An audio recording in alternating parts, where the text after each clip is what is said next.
Oh,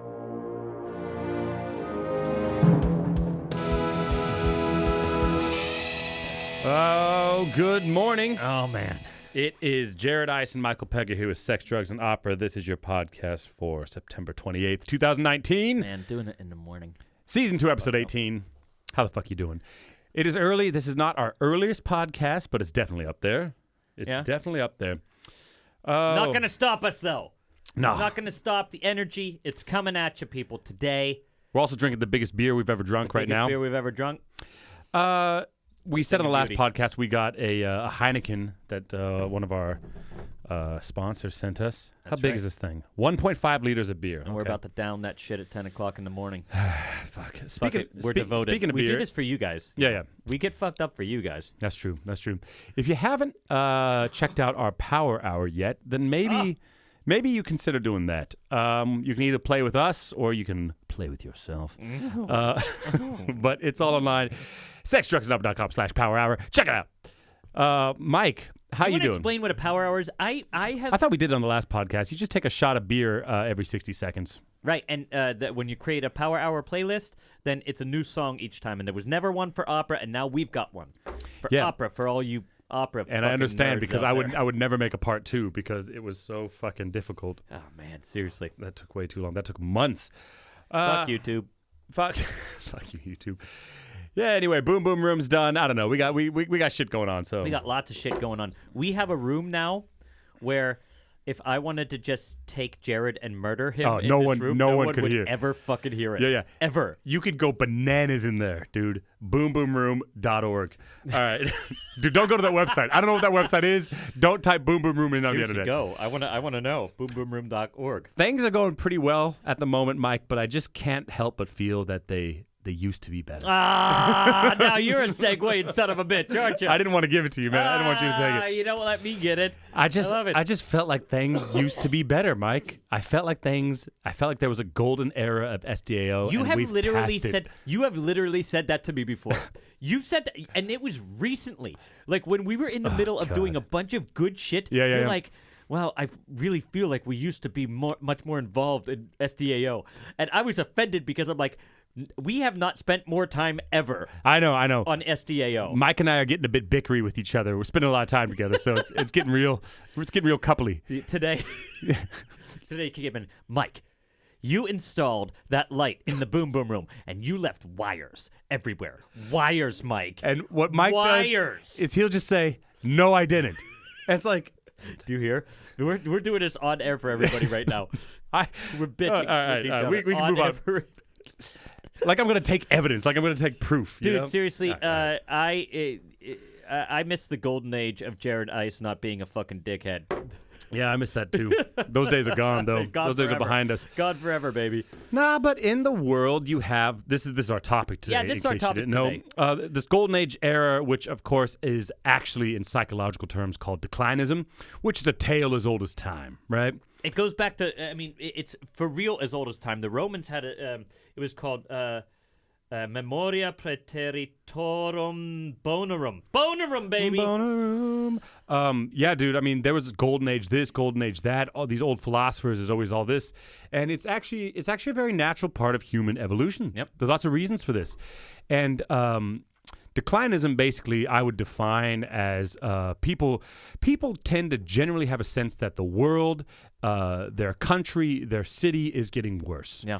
And this tends to be viewed more on a macro level than people. People often don't view their lives as getting worse. A high percentage do, but it's not nearly and don't quote me on this, but I'm pretty sure it's like 70% and up of people view the world as getting worse. Yeah, which is insane because in almost every aspect, the world is getting better. Poverty.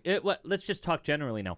Poverty. World poverty has plummeted. Oh yeah, plummeted. If you go back in time, it's very obvious. The world is more efficient than it ever has been. There are serious problems. Of course, climate change is a serious problem. But for real, the world is in a better there's never been less war ever.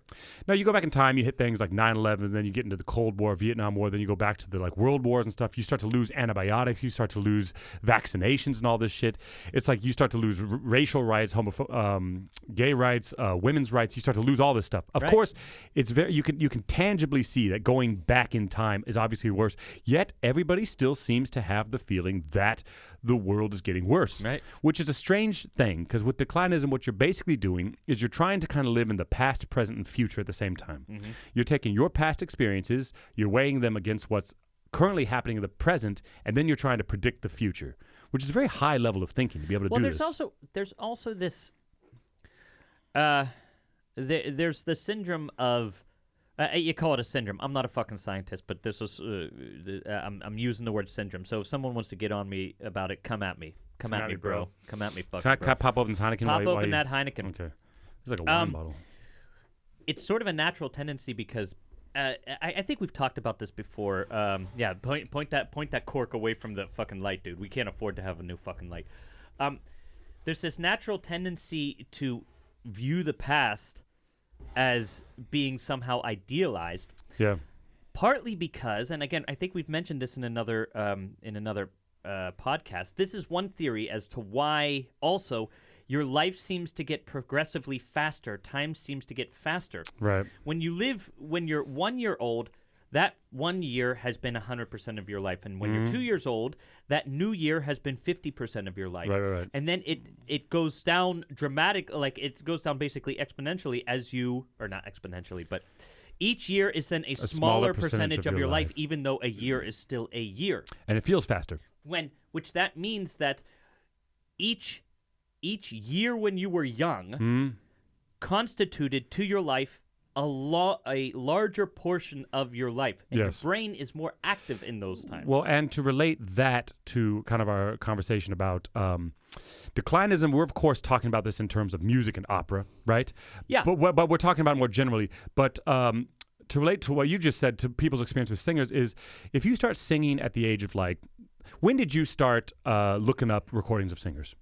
How old were you? When you were like, I want to hear who the greatest tenors were. It was the Napster age. I was in, what was it, ninth grade. So you were like 15, 16 years old. That's right. And I accidentally downloaded Pavarotti. Right. And so this is when most people, I think, and especially in today's world, you're like, I want to be an opera singer. And so you go online, you Google greatest tenor ever, right?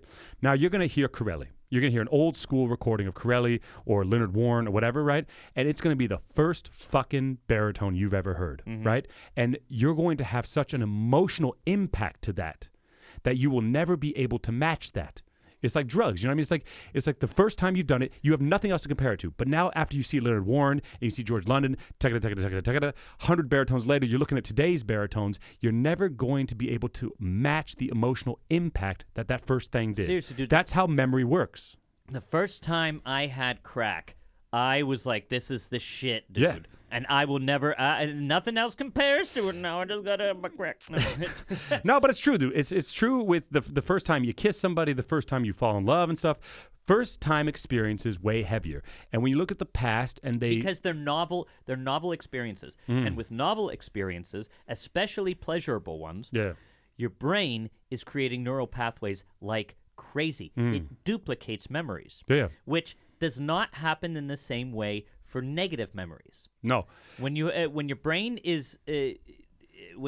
experiences something not just pleasurable but novel, then the memories become so strong. And yeah. 1 second. So it's a huge conversation to have, and we'll be dropping some buzzwords today. But to try to bring some structure to it, let's first talk about this kind of era of your life, which people refer to as the reminiscence bump, right? In psychology, it's called the reminiscence bump, and basically this is that when you start to ask adults like 30, 35 and up, like to remember things in their life, their best memories are usually in between the ages of like 15, 25, up to 30. Or the memories they remember the most vividly. Yeah. I should say, right? But the reminiscence bump doesn't necessarily refer to a specific age.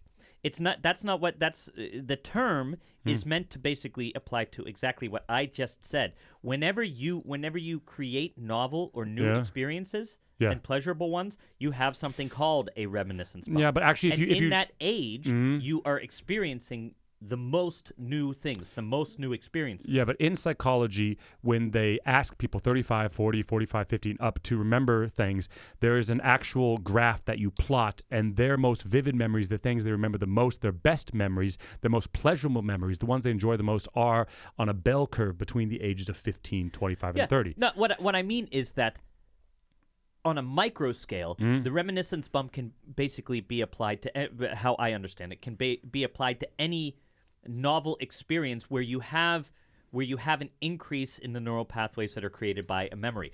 But in that time, macro, you see it when people talk about these memories because there were so many individual reminiscence bumps. I think what we're talking about is related in that the reason for the reminiscence bump is because in this time of your life, most of the experiences you're having are first-time experiences. Yeah, totally. And so they're much more vivid and they're much more emotionally impactful, right? And also, you're getting laid for the first time. You're driving everything for is the though. first time. Everything, really everything. Your first car, you go to university for the first time, you like travel to a foreign country for the first time. It's like it's all first-time experiences, which is of course impactful emotionally, but also in the terms of growing and learning. It satisfies a lot of aspects of your life, but also it's during this time that you're really solidifying your sense of self. Do you feel that? What? Do you look so fondly back to when you were 15 and 16 and up through 25? Is that way for you? Yes, a little bit, but also I'm 32, so I'm a little bit younger than the people that they study with this stuff. You know, I'm still kind of in that a little bit. Yeah. I think it's a loose set of years based on the life experiences you had, and like you and I coming to Europe and stuff and having these new experiences, I think probably extended that area of our life more than maybe normal that's a people. Good point, yeah. So I think I'm still kind of in that a little bit. Like Yeah, but when I still think the best summer of my life is when I was 17 and I had like a part-time job and I had tons of money, no responsibility, and my brother and I would wake up and grill for breakfast every day, jump in the pool. I still think of this as the best summer of my life. 17 years old, you know? And when I think of the other best years of my life, I think about being in university, 22, 23 years old. We used to float the yak out in Ellensburg, nice, you know? dude. And it's like, these are the best memories. You see, right? It's funny. I mean, I look back at those times with totally fond memories, but I don't know what it is. The autonomy that I have now is not to be compared with back then. You know, like I am so much more my own person now. Yeah. And that's really, really enjoyable to me. Well, but those memories seem like fucking like fairy tales somehow. Yeah, but you and I are also in a weird era because we are a bit in between. You know what I mean? Because if you look at a life of 80 years, 90 years, the reminiscence bump is, you know, for most people, this 15 to 25, 30 thing. Yeah. You and I have just squeaked out of that. You know what I mean? Yeah, it's true. The conversation is more for people who are 40 and 45 Means it's fucking and 50. downhill from here, dude. Yeah, it's probably true.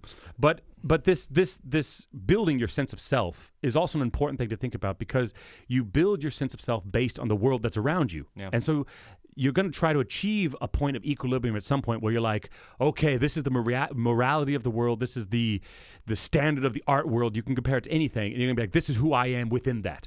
And that's important because when the world starts changing, yourself's not going to change. And are you going to blame yourself for not changing or are you going to blame the world?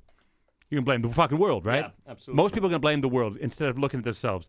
So to bring this back to the present, then you start dealing with something that's called loss aversion, right? Mm-hmm. In the past, like you said, you have this positivity effect, especially as you get older, where you start to remember emotionally impactful things and not things that were more about growth and learning. Yeah. And those are the memories that stand out more. And it's been proven time and time again that we remember positive things more than negative things in the past. Yeah. They do these studies where people come back from vacation and they say, how was the trip to France? And it's like 50-50. This was the good, this was the bad. They ask them 3 years later, remember that trip to France? How was it? No more bad things. They remember only the good things. My wife is great at that. I mean, for some reason, I remember bad things also really, really strongly. I remember them very, very strongly. And I'll talk to my wife about, do you remember when we had that fight? She's like, what the fuck are you talking about? And she forgets it. Yeah. I mean, it's an evolutionary advantage that she has over me that she can fucking forget. I think it's a spectrum, but we all do it. Because what's interesting, they do it with music too. They showed people music from the 70s, and they said, like, remember this song? And they show them all the good shit, and they're like, yeah, man, that's when music was fucking good. Right. And then they show them all the bad shit, and they're like, oh, fuck, I forgot about that song. Yeah. And do it to yourself. Like, whatever your era, so for me, early 2000s was like the music I grew up with, like 95 to 2005, right? Go online and Google top 10 worst songs of 2000, and you'll remember them all, but you'd forgotten them. But then sorry, let me just finish my thought real quick. But then think about the top 10 songs from that time. You remember them all. Yeah. You don't remember the bad shit. And the point is to relate this back to singing. It's the same when you look at like singers of the past. Yeah. You know what I mean? Absolutely. You remember all the good ones, but when you see the bad ones, you fucking move right the fuck on. When people listen to the singers of the past, they somehow gloss over the fact that if you were to get a coach to coach you nowadays, they have these really strong opinions about why you can't do a scoop up here and a this and a that. Right? Yeah, this is clean. Wagner's this. Puccini's messy. You listen to those old recordings. They didn't give a fuck about any of that. Right. Nothing. Not like they didn't care. The orchestra sounded like shit. Yeah. Like, the quality of playing, especially, has gone up crazy. Yeah. Now, some of that has to do with our standards about what we feel is clean playing and what the romantic style of playing was, which was not precise at all. It was much more about emoting. But there is, we definitely, almost with every person, every singer who's involved in the opera world, looks at and uses the term golden age of singing to refer to basically everything before 1940. Yeah. And we're talking a lot about the psychology of it today. I'm kind of putting the responsibility on you, the listener, to like make the association of music yourself. But the same things you talk about society, it's the same with music. Music is a classic example of declinism, and it's not new. Yeah. You know, people do it with rock music, but people have been doing it. Verdi was doing it with fucking Rossini. Rossini was doing it with Mozart. It's like everyone was doing this declinism. You know, it's like it's just always been fucking going on. Not only that, there is something I've talked about this before about it's very often that in our line of work people consider themselves liberal. Yeah. Right? Right. But oftentimes they will have very illiberal ideas. And declinism, holding on to the past, is such a conservative idea. We see it with Donald Trump. Make America great again. He is playing 100% on declinism. Yeah. He's playing 100% on the golden days. Yeah, right? sure. And which is a powerful tool. And really, the golden days, what the fuck are you talking about? The golden days are now. Yeah. The golden days are right fucking now, dude. Right. Yeah. And we, it seems to me that that this fear of the new, this fear that singing might be different in the future than it was in the past, is kind of a disgustingly conservative way to look at it. It's a super weird dichotomy, right? You got like these super liberal people that on like more like social or political agendas are more liberal, but then with music they're very conservative. It's strange, right? Absolutely. It's a strange mix. And there's like this, there's this term called juvenoia, right? Yeah. And it was coined by this one social psychologist, and he defined it as the extreme fear of the influences on children of a society, right? The influences on children or children That's influence right. society? Basically say no. The influences that society has on children. Like, what about the children? Right, this exactly. whole thing. Oh, okay. Exactly. And when you see oftentimes people were worried about the education of young singers. Right. It's a really parental role that they're playing out. Often, like coaches or teachers, they'll say like, "Oh, the way the kids are being taught nowadays." You know, it makes me think. Yeah. It makes me think you are so afraid of the future and the way the world actually is. Yeah. You're just like a mother who makes her kid wear a harness and a helmet all over the place lest they fall down and bump themselves. Yeah. You know? No, I know what you mean. And so it's funny because all these things that apply, because people are just people, and this is a lot of evolutionary stuff, and it applies to society, but then it, of course, applies to music. And we kind of went off on a tangent there, but we were going to discuss a little bit loss aversion, which, of course, is basically in the present, we weigh losses more than wins. Exactly. And this comes from evolution in the sense that, like, if you lose a day's food, you're going to fucking die. Right. But if you have double, then unless you have a way to store that food, which, like, if you have, like, a dead antelope, other animals are going to eat it. Yeah. So a lion, it's like, it doesn't bring anything. Yeah. But losing a day is a lot. And you feel this. Losing $100 usually hurts, and, like, studies have proven this. It hurts more, I think, like, I can't remember, 3 to 1 or something, versus gaining $100. Yeah. Loss hurts more in the present. We don't view that in the past, but in the present. There's a famous study where they would give people a mug, right? And they would have to value the mug by saying, how much would you sell this mug for? Right, okay. The people who were given the mug and had it already placed such a high price on the mug compared to what people... Like, you have to gain the mug yourself. What would you pay for it? Right? Okay. Which means that what you already have, you value. Yeah. You value much higher than the things that you don't have yet. Okay. Price-wise. I think it was an economist that put the study forward. And it applies because we have this treasure trove of recordings. Yeah. Right? Oh, I see. Okay, yeah. And we place such a high value on what they were doing, the technique they were using, everything, right?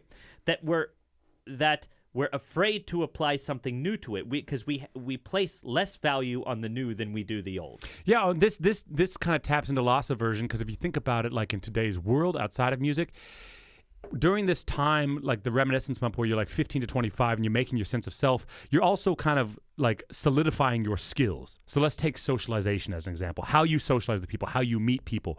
And then 20 years later when something like Snapchat exists and you don't have that skill anymore, instead of becoming aware of your own decline, which is going to make you aware of your own mortality, which no one likes to do, most people push that outward and they're going to look at a world level declining.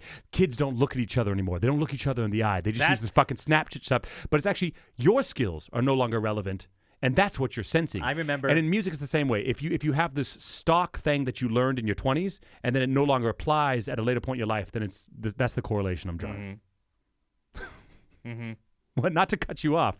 No. You just gotta let me finish my point. I'm thinking about shit. All right. No, I'm thinking about like, I don't know. There's something really, really. I consider myself conservative on some things and very, very liberal on other things, right? Like with my money, I'm very conservative. I try to not give out a lot of money, but there is something disgusting about the very conservative way that people look towards the future.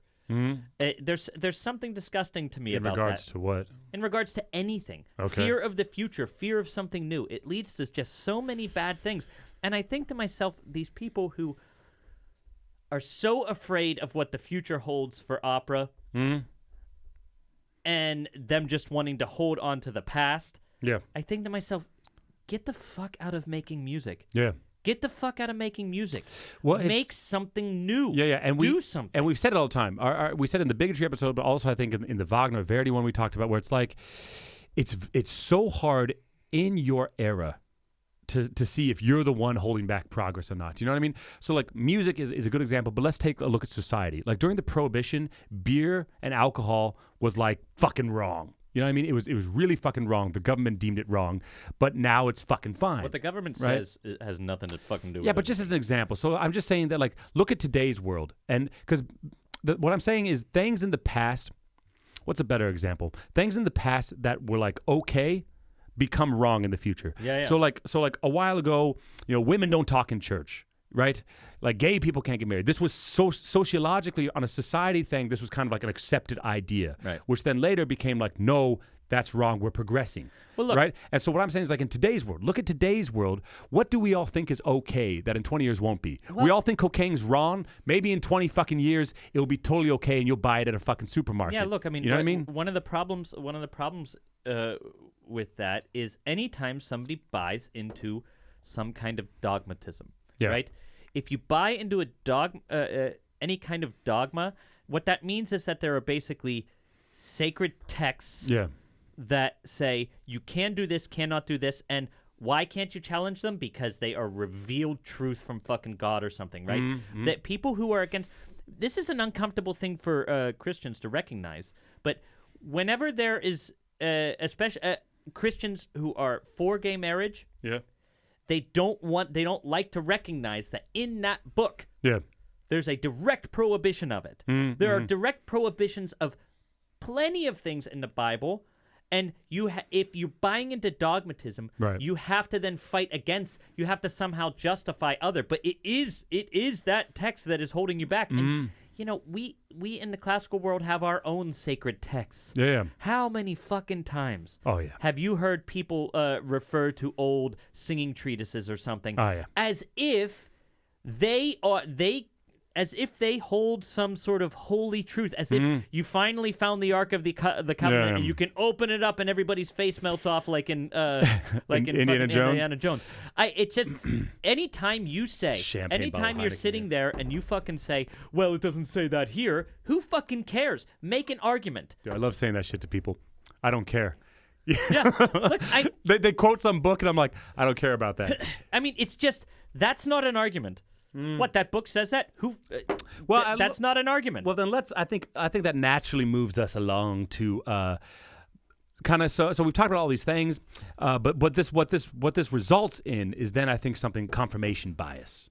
Right, which confirmation. We're throwing a lot of terms out there. Sometimes we're talking too many terms. No, I don't. I don't mind, because if people are interested in this, I want them to know the road to go down. Because in researching this for myself, one of the hardest places to begin is just like I didn't know the terminology for all this shit. But like, if you want to research any of these things more, if you want to write a fucking master's thesis about it, do it. Apply it to music. A lot of people are talking about it, but not so many people, trained musicians, are applying it to music. The one thing that if you want to learn about complicated ideas, you really, really, really have to study outside of your field of knowledge. I mean, when you want to learn about singing, you have to learn some medicine. You have to learn some psychology. Sure. You have to learn some sociology. You have to learn a lot of different things which apply to making art and making music. Yeah, well, it's like I don't like people that just regurgitate terminology that they learned. But at the same point, if you want to learn, you have to know how to go down the path. Because like when I want to learn how to do a new edit on fucking like Premiere Pro, you are the master of that shit. Yeah, but it takes an hour of like, how do I get that whoosh transition? You know, I don't know the fucking name for it, and so like I have to do all these adjectives, and for 2 hours I'm searching, and then only when I have found the term for it, then does it open the gateway to knowledge. This is why this podcast, till this particular episode, seems so choppy right now, because you and I went out, we spread our fingers into 1,000 different areas, and found how much all of these different areas apply to this one concept. You know, this whole thing started, we weren't going to mention this, but this whole thing started when the whole This Is Opera thing came up, right? Now, Jared and I, we don't like to just sling mud. That's not interesting to either one of us. What is interesting is, why the hell is this such a strong thing in people? Why? Because when we put that stuff out there was such a strong reaction to it. And the interesting question is, why? Why is there this connection to the past? And when we started researching this, it was just so crazy where you would end up reading, who you would end up reading. It's so interesting that you try to get everything in here. Like there's so much shit we're not going to get to today. No, definitely not. But I want people to be able, because it goes way, way beyond the scope of this podcast to be able to discuss declinism in terms of music. It's an absolutely huge thing that you could probably do a whole season on by itself. You know what I mean? Absolutely. But I do want people to at least have the ability to research further if they're curious. And you totally should, because it will help you gain insight into yourself, to look at yourself retrospectively like that. You were talking about confirmation bias. Let me get you an interesting story about confirmation bias. Well, can you first define it for people? Yeah, well, I mean, if I'm going to give an armchair definition of it, it's basically retrospectively finding evidence for a preconceived notion. Yeah, basically, it's that things that support your argument are always going to resonate stronger with you than things that counteract it. So you're going to remember that shit more, and you're going to seek it out. Well, there was so this is a really, really, really cool and interesting story. When in World War II, there was in the Air Force, they were losing planes left and right to a ground fire, right? Okay. Sorry, which war? In World War II. Okay. And they would then put more. They would put like more like when the planes that came back and they saw they saw how shot up they were, right? They would put on more armor. Okay. Onto the planes, but it never made any difference. Yeah. So they invited, I can't remember the mathematician's name, but they invited this, he might have been a statistician, right? Mm. And he looked at the planes, and he looked where the patterns of bullets were, right. And he did something sort of counterintuitive. Yeah. He said, put the armor where there are no bullet holes. Yeah. And all of a sudden, they started saving all these planes. The confirmation bias led people to put armor where there were bullet holes. Right. You see the bullet holes, and you say, we need to shore up that so there will be no bullet holes. Okay. It's the influence of what you're seeing. Yeah. Tends you to concentrate on that instead of the areas that you're not seeing. Okay. And it is so what this guy noticed is where these planes that are coming back. It's the confirmation bias in that you're seeing the survivors. Oh, I see. You're not seeing the planes that are shot down. So if they had been shot where there's not armor, that's what's taking them down. Precisely. I see. Precisely. It's a really interesting thing because, you oftentimes when you see your successes, and this actually goes back to what we're talking, when you see your successes in what you're singing, that creates a really positive response in your brain. Right. But you're not seeing where those bullets aren't hitting, right? Right. You're not seeing your faults the way they should be. You need to shore that shit up. Yeah, you need to shore that shit up. # shore that shit up. No, but I mean that's the thing is with singing because with confirmation bias, the more emotionally charged the issue is, the more entrenched people become in their beliefs. You know what I mean? Yeah. And so with opera singing, there's a lot at stake for people, and there's always been a divide in it. If you look at every era of opera singing, there's always. We talked about, I think, on the Verdi one with Rossini, he was doing falsetto high Cs, and then people started chesting them. It's like there's always with everything, there's some like left or right. You know what I mean? And so in today's world, I have this real sense of like, especially in America, there's like dramatic versus lyric. Yeah. You know what I mean? It's like you fall into one of those camps, and then it's like if you kind of have this dramatic concept of singing, then you have to be careful, confirmation bias, where whenever you hear something about support or opening, or you listen to an old singer that then goes with your concept of singing, and you're going to exclude everything that has to do with like, I don't know, like the lyric stuff, you know what I mean? Right. That goes against your concept of singing, then you're having a confirmation bias, which then is a bad way to make decisions or make an argument. When I see these videos saying, look at how golden the age of singing was back then, they have a handful of singers that they refer to. Well, and that's the point I made earlier. And they totally ignore all the shitty singers of that time. Or just recordings of good singers that didn't sing that way. Well, also, confirmation bias can also be exploited within a single phrase, I would argue. If you listen to an old singer, you're going to ignore all the shit before the high note. Right. You know what I mean? You're going to ignore all the like all this yeah, you're going to ignore all that because you're like, no, that's not what I'm listening for. That's not what I'm listening for. And then when the high note comes, you're like, that's what I'm fucking talking about. Put that clip on there and show them how good the fucking old days were. Yeah, you're going to chop out that. But it's like, even within that phrase, even within an aria, are you really listening to all of it, or are you only listening for the darkness or for the vibrancy or for the lyricism or the voix mix or whatever your fucking thing is? Are you listening to all of it, or are you just kind of constantly reaffirming your bias of what you think singing is? And the thing that bothers me about it is it's just such an unnuanced way of looking at the world, you know?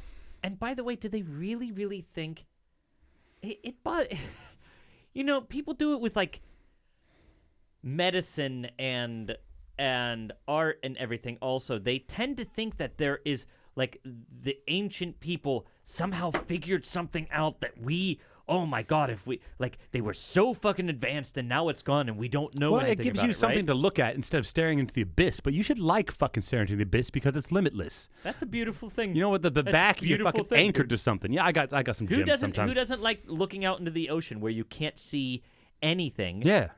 I mean, it's beautiful and it's terrifying. Yeah. That's the thing that these people, that's it. I got it. Oh God. I got it. Oh God. Don't pull the cords out, dude. Dude, these people. Yeah. are scared of the abyss. Of course they are. They're scared. Yeah. Whenever you have these conservative sorts of ideas when looking at art, they're scared about what the future holds. Well, also, not about oh my God, they're going the wrong way. They're scared because they can't predict. They can't predict what's going to happen. When you look into an abyss, anything can come out of there. That's why darkness is so scary. You don't know what is a couple meters in front of you. Yeah. You don't know what's there. Yeah. And that is what the future is like all the time, which is why the past is so good, because it's predictable. You know what's there. Well, and like we talked about earlier, it's also not real when you look into the past. You're only going to see the positive shit. Yeah. And also history only shows the positive shit. Who's putting up the shitty recordings of the singers of the 70s on YouTube? Nobody. Right. Nobody's putting that shit up on YouTube. But there's a fuck ton of it, I guarantee you. That's why I love the cracks of the famous singers. Yeah. Bring these fuckers down a peg. we tend to look at these people as, goddamn marble statues that are just standing up there. Yeah. And nobody wants to recognize the fact that these people went up there and shat. Oh, shat all hard. over But stuff.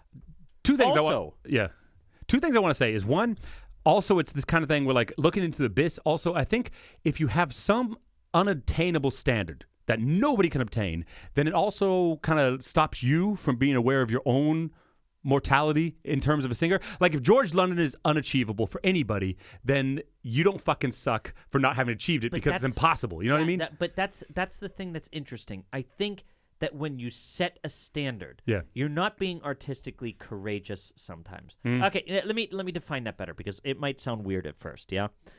Remember, people, when we do this, we are just jam-a-lamin', vomiting. It's coming out. And it's oftentimes completely unformed. Yeah. So you have to give us the chance to think about what we just fucking said. We don't do edits here at Sex, Drugs, and Opera. We don't do edits, right? Unless something goes wrong. When you have already the idea that this is how it's got to be, or this is how it's going to be, you limit yourself to the smallest bit of creativity that you could possibly do, right? I don't know exactly how I should sing something sometimes, right? But I also don't want to say it right away at the beginning, because if I do, I'm fucked. Yeah. I'm not going to be able to do something possibly new. I would love to. It is my desire to do something new. Yeah. To do something new, not to just fucking force it. Yeah. But that's also something. If you have such a strong desire to do something new, then you throw everything out, right? And you're not doing something genuinely expressive. Yeah. You're just trying to be new. But that's not the point. The point is that honesty is often very new. Yeah. Because I'm a different person than any other person who's ever existed, or any other person that will ever exist. Sure. I'm different than them. Yeah. And it seems to me that if we are all individual, then there's the possibility that each individual can create something in a pretty unique way. I don't see why that wouldn't be the case. No, it's true. Like, I teach a lot of pop voice lessons, and one of the first things I do is they come bring me a song. It's like, okay, you're trying to sing like Adele. They sing another one. It's like, okay, you're trying to sing like Secular. And I always give those fuckers. Yeah, Sorry, go. I always give them a song that they've never heard of before. I say, don't listen to a recording of this, right? Yeah. Like, go home and learn it and come back, and then we can start to find your voice. You know what I mean? Something that doesn't happen almost ever in opera. A lot of people aren't fucking learning operas, and then after they've learned it, listening to a recording, which is something they used to do in the past. Yeah, you know exactly. What I mean? Because they didn't have fucking recordings. Which I would argue one benefit to the past is a lot of that stuff was unique. But one of the most difficult things about music, which is different than society, because like this moral stuff is kind of hard to make tangible, which music is also an extremely intangible thing. But with singing, people try to define a standard. And so people find their standard of their right way of singing, and I kind of think it's all bullshit. Well, it's just that because we have all these definitions, you know what I mean? It is just as stupid Yeah. for these people to say, look at how they covered right here, as it is whenever somebody says, oh, yeah, I want to sing this pop song, and here's Christina Aguilera, I want to do it. You're just copying. Yeah. You're just copying. It doesn't matter. What I care about, in the end, is how did that song affect me? You should try to forget everything that you know entirely when listening to a singer. and just react, right? Which means that if somebody goes through and they don't cover the way that I was taught to cover notes going through the passaggio, right? If they don't do that and it's still effective, I'm like, fuck it. Yes, I heard a bass just the other day. Yeah. He was singing in E flat and it was open as shit. Okay. And I thought, oh my God, is it exciting? Yeah. Oh my God, is it exciting? Well, that's the thing. But it's not what he was taught. Well, it's like I kind of don't. Well, and when people start bringing the pedagogy shit up, because when I had my master's, I did the whole Scott McCoy thing, where like I was in a vocal lab with like a camera down my fucking nose, like a spectrograph, my vocal folds on a big screen, everybody looking at my fucking voice and my formants and my overtones and shit, and it's like. You're trying to define something, but at the end, if you throw up Pavarotti, Domingo, Kaufman, and Juan Diego Flores' spectrographs up there, how fucking different are they going to be? Very. Are you going to tell me that none of those guys can fucking sing? Right. You know what I mean? Like the chiaroscuro thing, right? The Italian school of like your squillo matched with the darkness of your voice. In exactly what proportions? You know what I mean? Exactly, there is no that's magical all. mixer. You're telling me Corelli is like, he's a different fucking singer, but how are you going to compare him to like, I don't know, fucking Caruso or some shit? Well, see, you know that's what I mean? the thing. We're talking about something that is so abstract, so subjective, that I don't think it's possible to say golden age. It's not a golden age if we've changed our standards. Do you think those guys can act the way any of these opera singers today can act? Well, and that's are we living in the golden age today of that? And I don't want to get too into it because people start getting real fucking like these threads online where people start talking about like recording techniques and shit. I don't want to go down that road, but I will just say, fucking think about how many recording opportunities there were back then compared to now. Every time I record in butt fuck wherever, someone records it.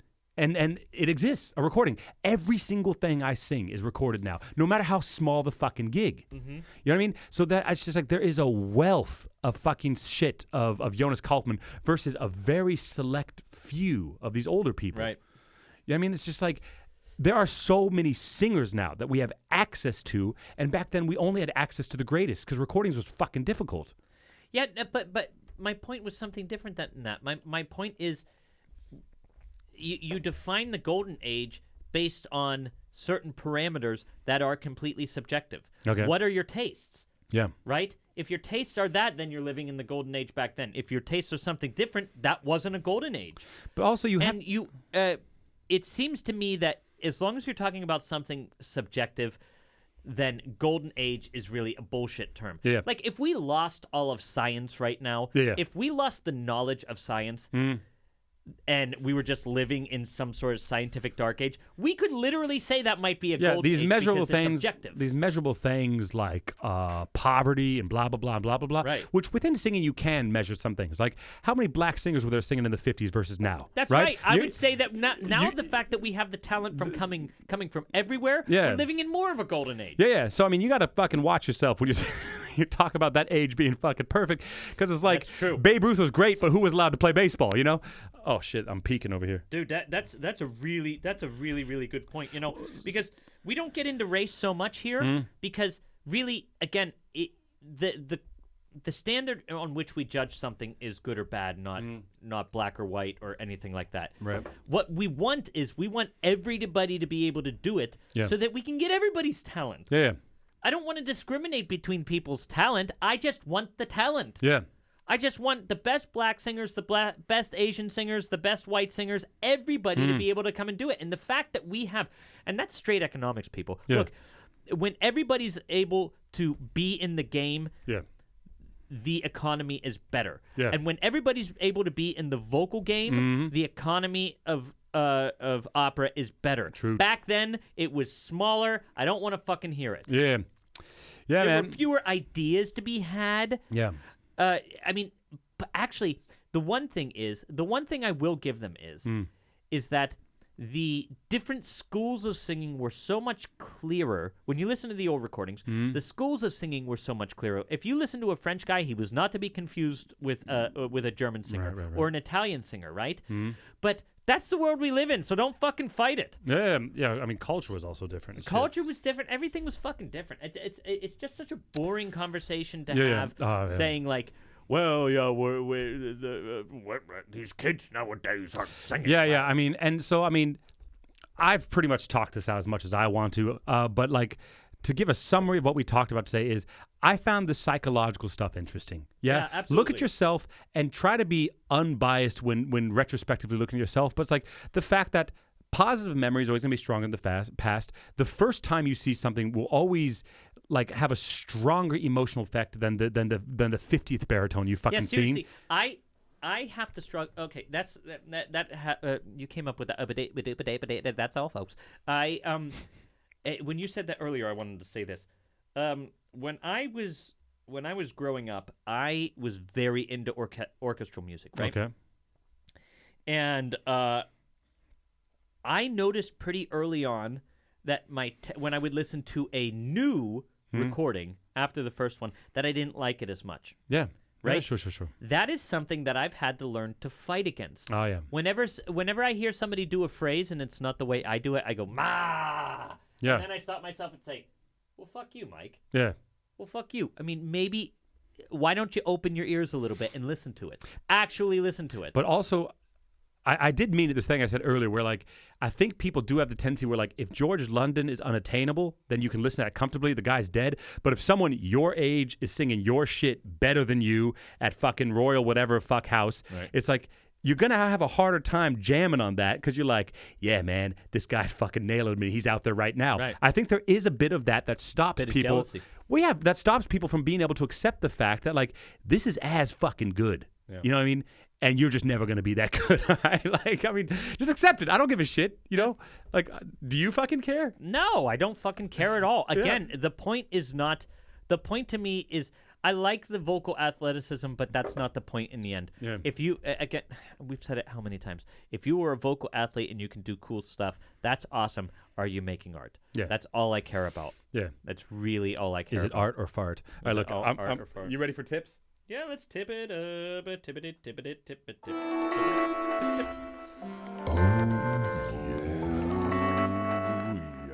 yeah. Confirmation bias. All right, so.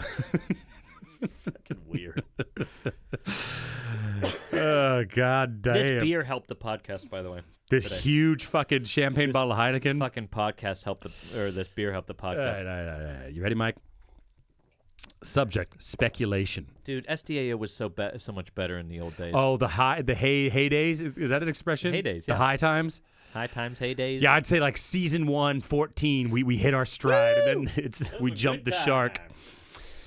Hey, y'all. By the way, is this episode number 41? I'm not doing the math. This is episode, I rubbed it away, 18, I think, of season 2. And we had like 20. Yeah, this is episode 40 then, because we had 22 in the first season. Isn't that crazy? Yeah, if you add the secret sponsor shit in, we're like... Oh, we're way over. Way up there. All right. Yeah, it's been a lot of sitting across from you, man. It's worth it. It's a good time. All right. Good time. So we're flooded, and we just gotta start chipping away, Mike. So I picked some random ones. You ready? Yeah.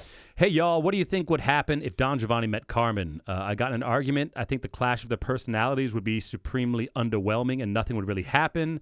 They'd be like two negative sides of a magnet and repel each other, and the other person thinks that they'd hit it off big time. Thoughts? Also, FOC fiction writer should get on this. Yeah, someone write us a FOC fiction. Rachel, get on that. Rachel, get on it. Okay, so... Don Giovanni and Carmen. Mm-hmm. Okay. So Don Giovanni, let's define these people. Don Giovanni is the ultimate seducer, and Carmen does whatever the fuck she wants. Right?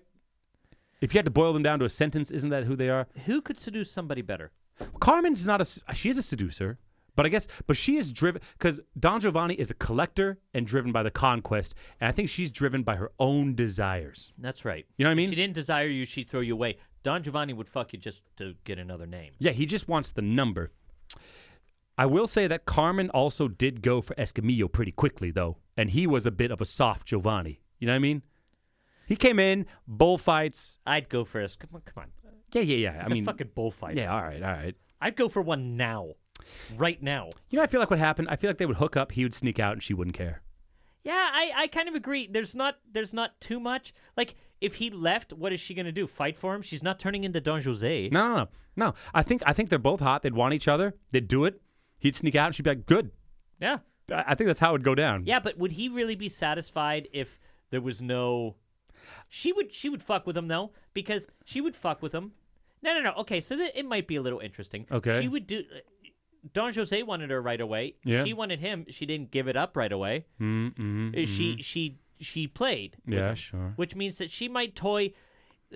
Actually, now that I think about it, okay. Carmen might enjoy the toying with him and string him on as long as possible. And Don Giovanni, having just the base instinct of wanting to fuck, get his dick wet, and that's that. Yeah. Might follow her for years. Yeah. Might go after her for years, and she might just string him along. Maybe he never gets it. But then the thing is, Don Giovanni's a fucking asshole. If he didn't get it, he might just rape her. I mean, he's a fucking asshole. If you want to go dark with it, yeah. No, I'm just saying. I mean, yeah. If you want to have a real conversation, yeah, you're probably right.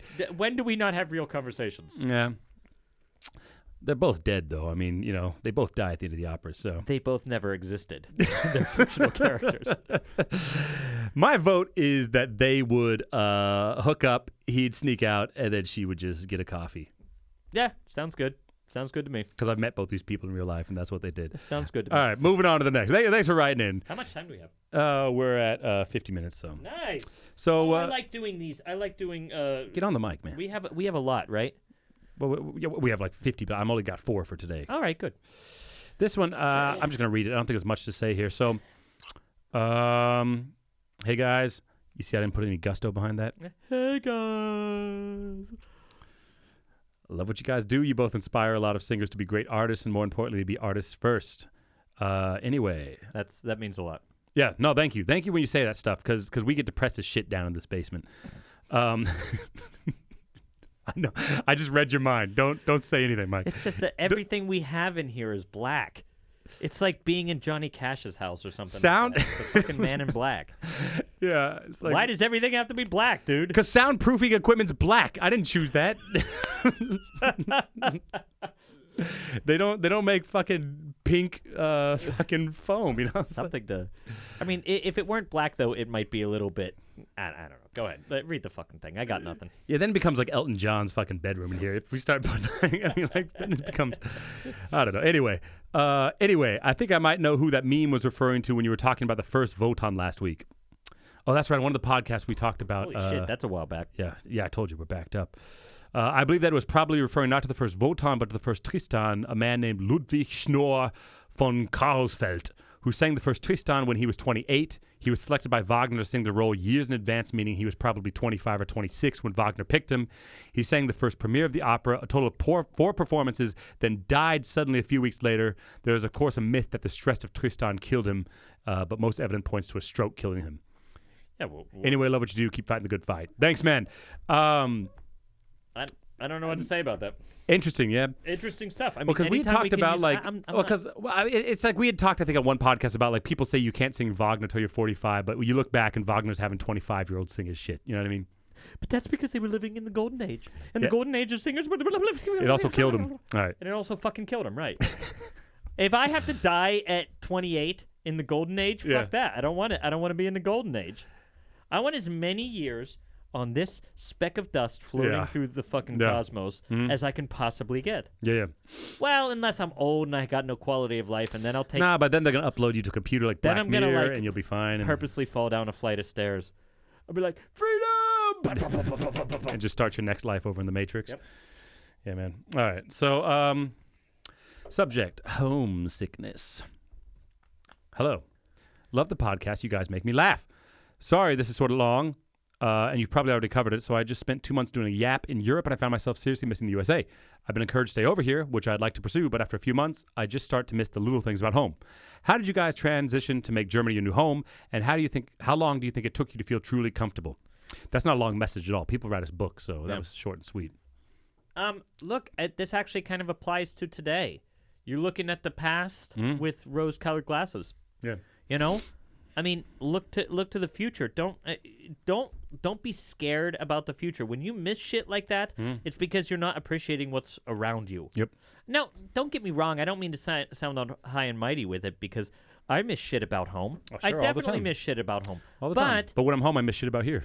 Absolutely, dude. Yeah. And you know, the thing is to just be open enough to have new experiences. And you don't even need to necessarily try to compare them to the old experiences. It's just fucking do new shit. Yep. And I mean, what fear is by definition is an unknown of the future. But I find what helps in those situations is don't fucking think about the future. Think about right now. Yep. You know what I mean?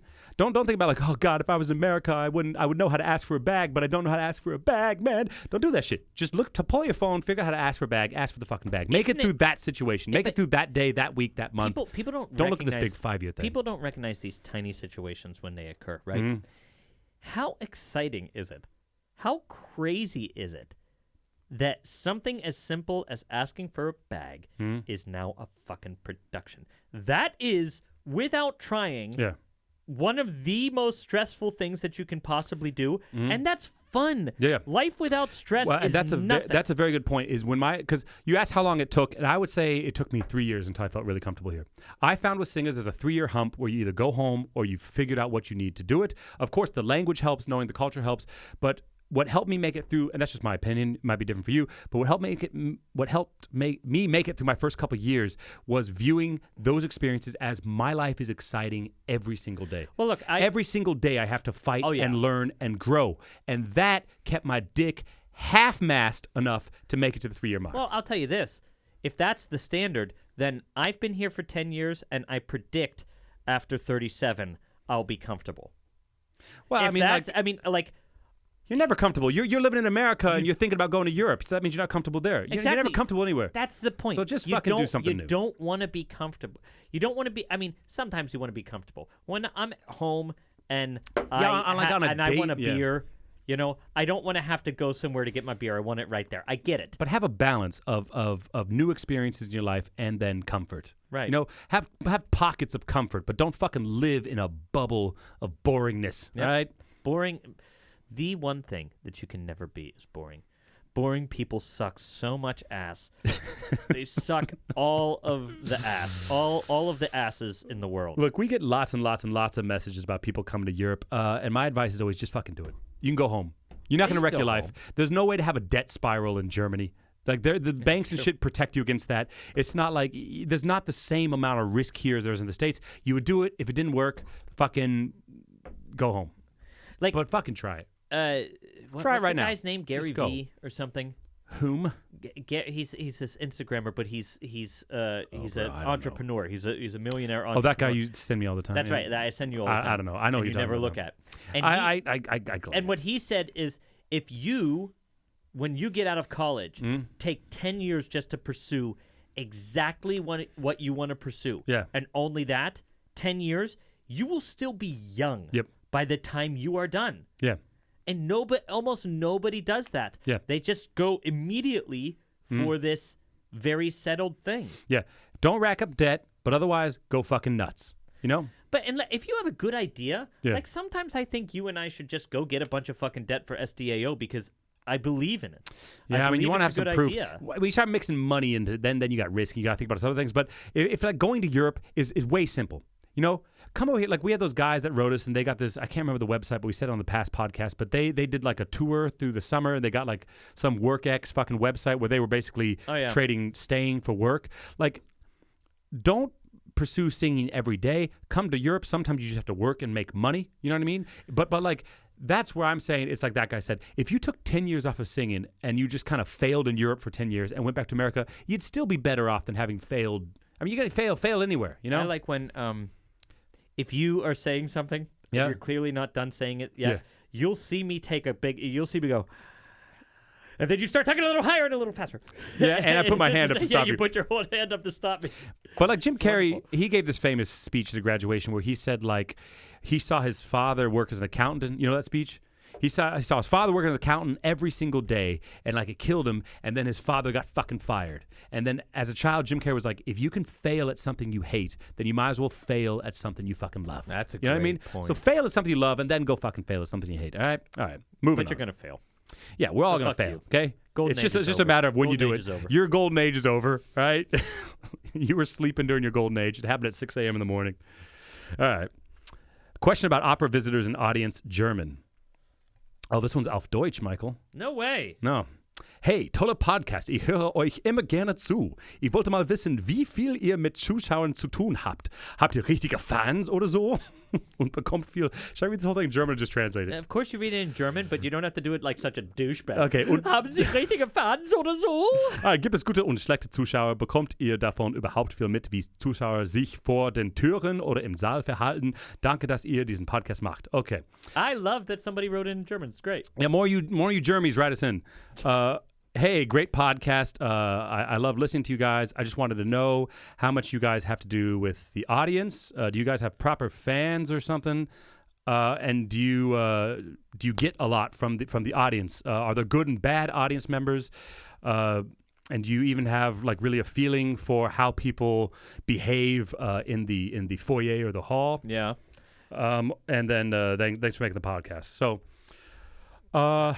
I'll say that first. I'll take on the. Do we know what the audience is like in the foyer and stuff? It's like, of course, when I go see Mike do a show, nobody knows I'm a singer. Let me see it again. Go ahead, answer. But I want to see it. When I do a show, nobody knows that I'm a singer, and so I'm just a straight up audience member, and I'm there talking to people, and of course, I don't announce I'm a fucking singer. You know what I mean? And on stage, do we get anything from the fans? Because for those of you that are listening that are singers, a lot of our listeners are actually opera fans and not singers. They've never been on stage before. And a lot of them are new to opera in general. And some have only been to an opera once or never. So we get people writing in about this stuff. And it's interesting to think about. I always appreciate how not everybody is... As a Zuschauer, as a audience member, yeah. Not everybody is forward enough to get. They might want to. They might want to come and talk to you and talk about things, but it doesn't happen. They're the minority. They're the minority of people come up to you and actually have the balls to come talk to you about stuff. I love it. Every single time. Yeah. Every single time. There's actually a lot to unpack here. One is, okay, on stage, he asked those good and bad audience members. You could separate that into two categories. One, is there a good audience as a performer? And then also after the show, talking to people, right? So as a performer, I don't know if audience members know this, but a good audience can bring a performance to the next level. You actually have an effect on the show. You know what I mean? If someone sings an aria and people clap and go crazy, the next person's going to come out and kill their aria. Yep. It's just like a stand-up comedy club. If it's a comedy and people are laughing, people start hitting jokes and shit. Yep. You know what I mean? It's just like having a conversation with someone. If they're into it, you ramp it up. And if they're bored, like right now, you know what I mean? No. Mike's looking down at his feet like I'm punishing him. So there is an effect that, but also you're German, I assume, from the German language. And also in Germany, after a premiere, you go and you hang with normal fucking people. Yeah. In America, I don't remember doing that so much. No, I did it. I did it a couple times. I did too, but in Germany, big house or little house, you always go to some bar and the opera director says, Jared, I sang this fucking role. And then you're just there chilling with normal people. Yep. Anyone can fucking go. And it's great. Yeah.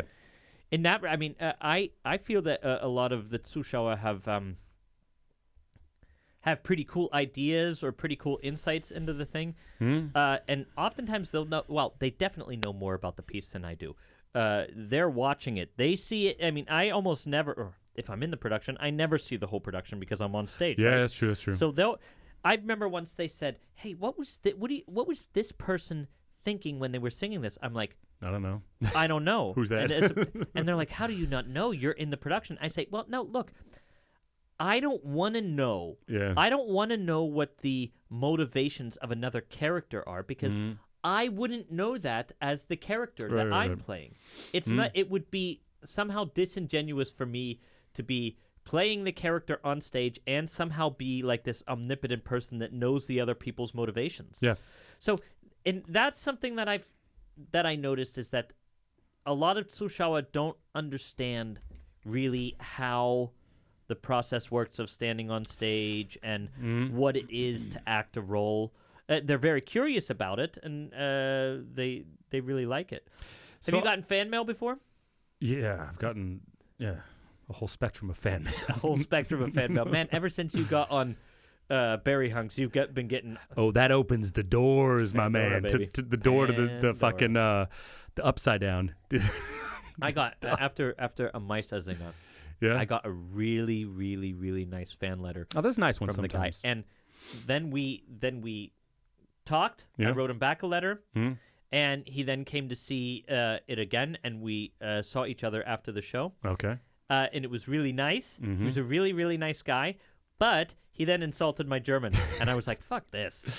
Yeah, okay. Fuck this. Okay, so, I mean, there's a lot of questions he asked to here, but I'd say, like, do you have, like, proper fans? Like, yeah, you always got a couple. You know what I mean? There's people that...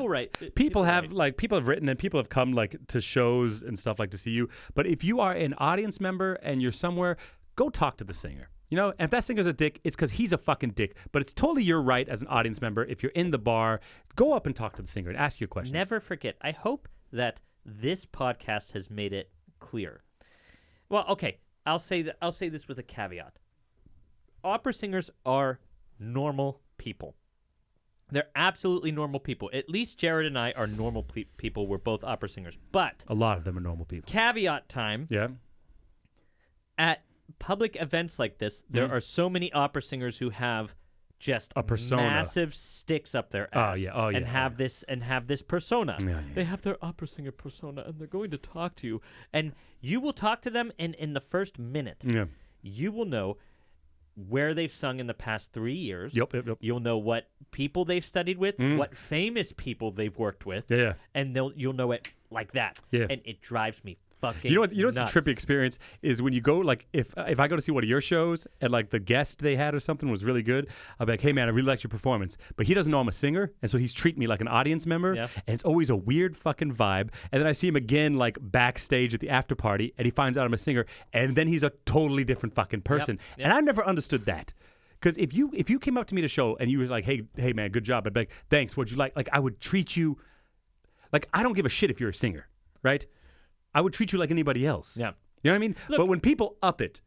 Yeah, that's the shitty part. You know, I mean, to be perfectly honest. Don't do that, To be perfectly honest, concentrate, dude. Concentrate on me. I'm trying to. Concentrate on me. Concentrate. All right. To be perfectly honest, though, I would have a different persona, too. If you came up to me, dude, that was good. How was it on stage? I'd say, man, it was... I thought I sang well, but my balls were itching the whole time. I wouldn't say that to I know you more than I know but what I mean, like, so of course, if I'm talking to a singer, then I'm gonna, like, talk about singer shit. You know what I mean? Like, yeah, you know, I was trying to find my light, but the guy kept fucking. Like, I would maybe talk about something different, but my energy wouldn't be that different. You know what I mean? Like an audience would come to me, I'd be like, yes, well, in preparation for the role, you know, I tried to suck my own dick every day. Like, I would. I wouldn't do that shit. No. All right, man. I don't know. We're done here. We're done here. All right, so the golden age of this episode is past. Okay, we're now in decline. Way in decline, people. It's time to fucking call it. So the next episode's going to suck. I don't know what we're going to do for the next episode. I feel like we might do a fan mail episode because we just got so much. We're plowed. But we'll talk about it. By the way, before we go, I want to mention again the Boom Boom Room. It is now done. Yeah. It is exactly how we wanted it, and it is 100% thanks to the people who sponsor us. Yes, and sponsors, the secret sponsor section has been a little slow lately because we were so busy building that room. It was like an 8-week project, and we were working hours every day on that thing. But this week, I will upload videos of us building that thing, but also Mike and I, we rehearsed some of our new mini operas, and I recorded some of it. I'll put that up. We've been promising new mini operas for the longest time, and people, no joke, they're coming. No, they're sitting here done. Anyway, and I will also put a podcast in there for you, so be on the lookout for that stuff. But really, the Boom Boom Room and all that stuff is thanks to the help. And if you're interested in becoming a sponsor, you of course get something back for your money. You have access to our secret sponsor section where you get access to podcasts and videos and contests and shit. Go find us on Patreon if you feel like supporting us. It's just $5 a month. Yep, or more. If you guys want to give more, I mean, you can become a mega super sponsor. That's one pumpkin spice latte. Right. Okay, Mike. We never end our podcast like pretentious people, but we should sometimes, you know? Fuck you. Like, press Mike, the stop button. I enjoyed having you on the podcast today. Thank you. Thank you very much, sir. See you guys. See you.